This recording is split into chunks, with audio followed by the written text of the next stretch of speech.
5 years ago, I was feeling unfulfilled and stuck. I was 48 years old. I knew I was getting closer to 50, and I didn't want to come to the end of my life and have regrets. I had always wanted to become a photographer, so I said, you know what? It's never too late to do what you want and desire and dream. So I started to do it. And now I have built my business around helping women over 40, over 50 who are starting something new build their personal brand because I know how powerful it is and I know that it's never too late. So when I was 48, it happened to be February of 2020. I was coming back from a conference in Florida. And that's when everything started to close down. And it was like a surreal experience for all of us because I was in this huge resort hotel where the conference was going to be held, and everybody started to close down and leave. And it kind of felt a little bit like The Shining. I was looking down the aisles and of the hotel, and there was nobody there. I went down to the restaurant, nobody there. Went to the pool, nobody there. So it was weird. I eventually came back, and I had already been trying to think about how I can change my life. So when I got back to Boston, I always wanted to become a photographer. So I started to look at photography courses. I did stumble upon an online course for photographers, and it was with Sue Bryce. So it wasn't only teaching you how to become a photographer, it was also teaching you how to overcome mindset issues, because what she explains in her training is that when she was teaching photographers, some of the biggest issues that they were running into was mindset.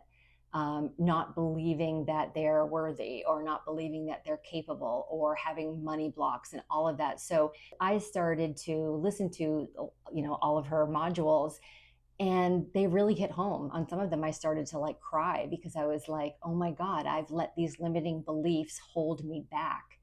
So I call it the year of living creatively because it was an explosion of creativity, right? So it's like I got back from Florida, COVID hit, I was unhappy in my job. I was doing marketing and I wanted to always do photography. So I was like, you know what?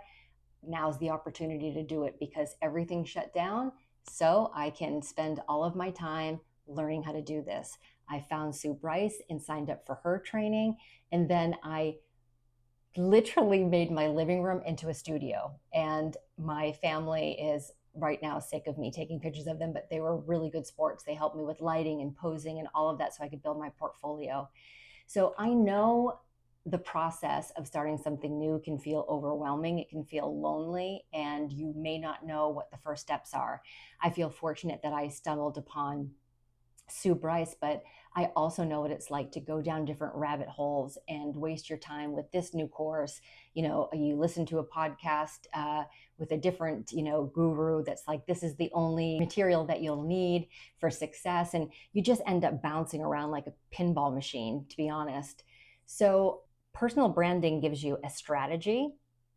It gives you the tools to go deeper so that you have the ability to have your authenticity shine. That's another word we keep hearing all the time too, is like authenticity.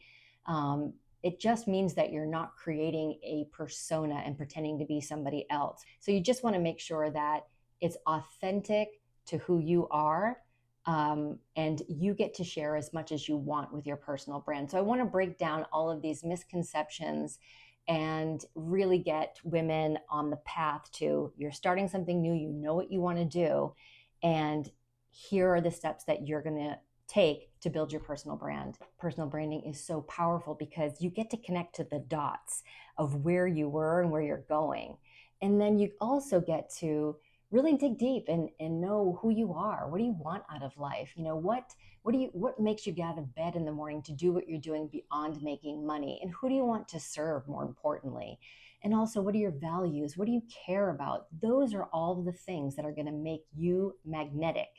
So this channel and this series is for you if you're starting something new and you're over 50 and you don't know how to start building your personal brand. If you feel overwhelmed by the process, and if you feel overwhelmed by being the face of your brand, and you want to have a guide that takes you step through step to building your personal brand so that you step into this new chapter with confidence and clarity and consistency. Those are the three big things. And that's what having a strategy and plan when you're building your personal brand helps you to have. That's the secret.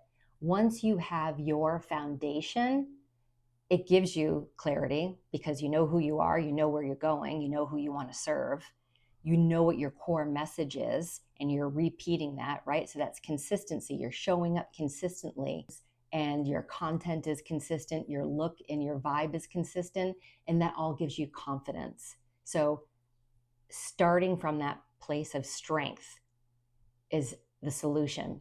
So subscribe to the channel and I'll see you in the next video. So the next video, we're going to be delving into the first step of building your personal brand, and that is knowing your why. All right, I'll see you then.